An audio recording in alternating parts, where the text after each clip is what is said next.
Craig Button and our Hockey Insiders all season long. Brought to you by our partners over at Pro-Am Sports. Visit them at proamsports.ca. Playoffs just around the corner. Going to be a busy time for the crew over at Pro-Am. They got the car flags that you're looking for when it's time to show that playoff spirit. And they got private signings right now over on the website. Mike Krushelnyski and Ron Lowe. Deadlines for those April 20th and May 4th. Let's bring in Craig Button this morning. Mr. Button, good morning. How are you doing on this wonderful Tuesday, sir?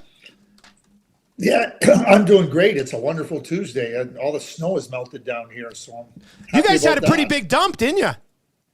Yes, we did, and it was one of those ones that I got one of those big blowers. You know, when you get the light snow, you just go out and blow the snow away.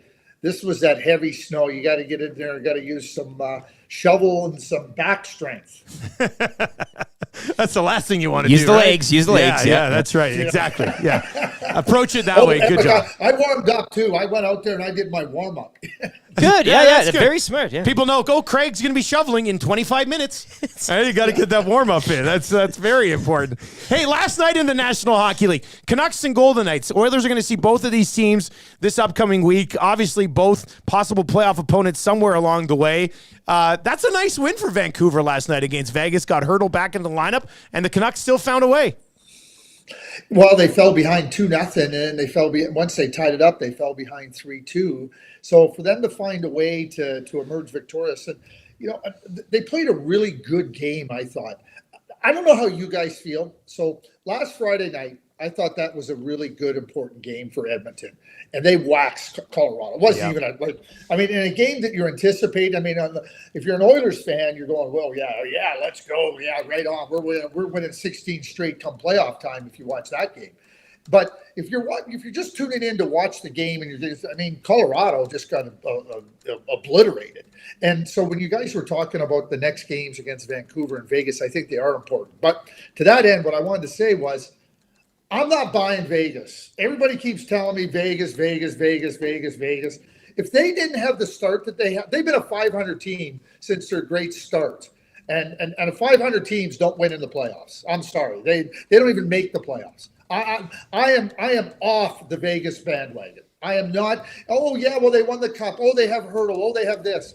You have to play the game, and you have to play the game with a certain purpose. And when we use the term the right way, they're not playing it the right way, and I'm not buying them. So for the Oilers, go and beat them. Go and beat Vancouver. Those are the statements you want to make, not just to those teams, but to yourselves. We're taking on all comers. Let's go.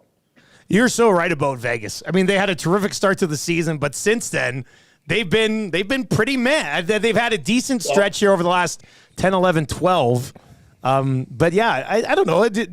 Is it wrong to give the defending Stanley Cup champions too much credit, Craig? It is a new season, right? I don't know if it's wrong, but when you have almost 80 games of evidence, I think it's wrong to just blindly keep saying, oh yeah, well, they're a favorite. I don't see it. I think they're a sloppy team.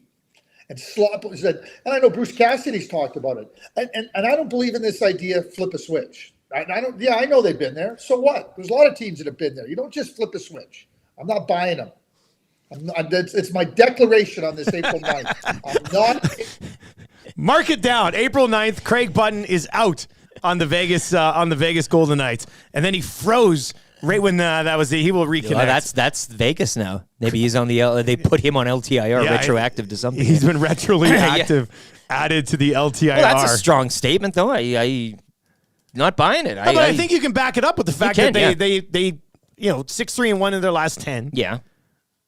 But after a great start to the season, there hasn't been anything special. But do you not get a little bit of that Florida Panther vibe as well, maybe with that? I know they're not exactly the same teams or anything such as that, but from last year, you're kind of waiting around, and then the playoffs start. I think it's different. I think they could be a little fat and happy. Anyway, Craig's back. Let's bring Craig back in. Craig, you mentioned, so if Vegas doesn't scare you, they got the Vancouver Canucks up here. We always sit here in Edmonton and go, look at Colorado and look at Dallas. But what would be the level of intimidation other teams have about the Oilers right now, considering they've lost to the last two Stanley Cup champions, given them good tests along the way? How worried should the rest of the Western Conference be about the Oil?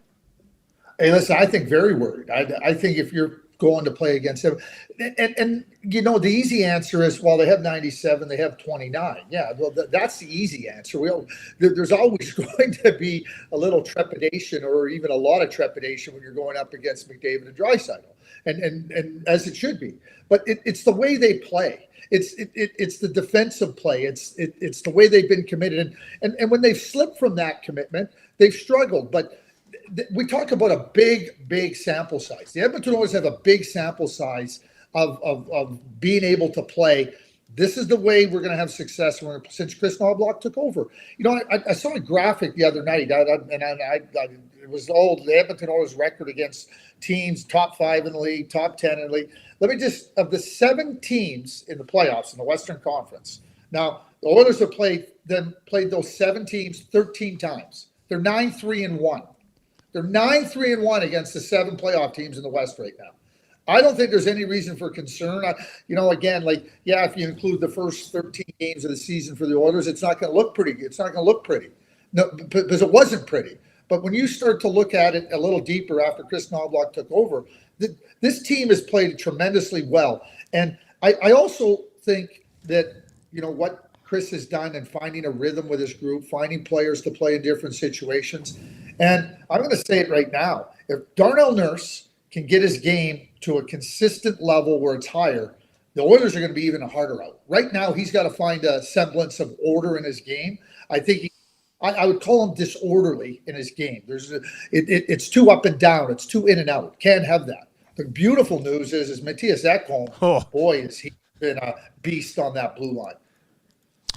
TSN's Craig Button with us on the Nielsen Show this morning. Craig, I just wanted to get your thoughts on perhaps, and I say this perhaps, is the forgotten team in the West, and that's the Nashville Predators. We are so blinded here in this market with the Pacific Kings this, Golden Knights that, chasing the Canucks. The Nashville Predators went on that run, dropped some points to the Coyotes.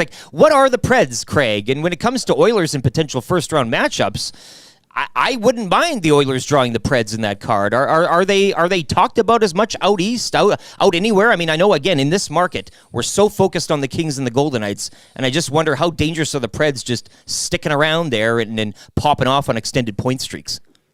Well, I'm going to jump on your comment that said that you wouldn't mind them facing the Preds, and I'm going to tell all the listeners and viewers that's only because you get to travel to Nashville. If they yeah, that's a good point. I hope so. That would be great. You're so transparent, Eric. Better than Vegas. Better than Vegas. I'll say that on record. Yeah. Nashville's a hard out. Nashville plays hard. I'm going to do the game tonight with the Winnipeg Jets and the Predators, and Kevin Sawyer and I were talking about this. Kevin does the color commentary for the Jets games, and we were talking about this. The addition of Ryan McDonough and Ryan O'Reilly has changed the mindset of that team. Those 2 guys have set a standard. Yeah, they had Yossi. Yeah, they had UC Saros. Yes, they had Philip Forsberg. Yeah, they had lots of others. But the mindset of that team that says, we're taking anybody on, we're here to win, we're here to play, has been set by Ryan McDonough and Ryan O'Reilly. Those 2, and give Barry Trotz a tremendous amount of credit for recognizing what they needed. I mean, Johansson out, Duchesne out. Duchesne is playing well in Dallas. He's protected there. They don't have to count on Matt Duchesne. That's the best situation for Matt Duchesne to be in. It's not that he's not a good player, but you can't have him as a frontline player. Barry Trotz has done a fantastic job in changing the mindset there. Those 2 guys are instrumental. And when you have a goaltender of Juuse Saros' caliber, that lets you know right away this is not going to be easy. And certainly the Nashville Predators have found a level of play in their game, and they run right through. They run deep through their lineup in terms of hard, really purposeful play. An important point last night for the Pittsburgh Penguins. Do you like Sidney Crosby and the Pens better than those other teams racing for the wild card spot in the East? Yes, and I'll tell you why. Because at this point in the year, to me, it's about who's winning. It's not about who has won. The Washington Capitals, the Philadelphia Flyers, and the Detroit Red Wings. I mean, the reason the Penguins and the Islanders are in it is because those teams had a free fall. I mean, they should be doing the high dive that Red Bull does. That's what kind of dive they've had. In terms of, so it opened up the door for the Penguins and the Islanders. Well, you still have to go and win. So I like the fact that the Penguins and the Islanders are showing that they can win. And that's where I'm putting my chips. I'm putting my chips on the Penguins and the Islanders because those other three teams, I mean, I think the Flyers are 0-5-2 in their last, or 0-5-1 in their last 6, and the Caps are 0-4-2. I mean, that's not the way you need to be playing. I mean, the Red Wings are 2-3-2, I think, in their last 7. That's not the way to be playing. So I'm going with Penguins and Islanders to make the playoffs there. Craig, before we let you go, guys, you get your thoughts on this Landon Dupont kid. 82 points in 30 games in U18 as a defenseman, and he's 14 years old, gets exceptional status into the Dub, not eligible for the NHL draft until 2027, so we have 3 years to talk about him.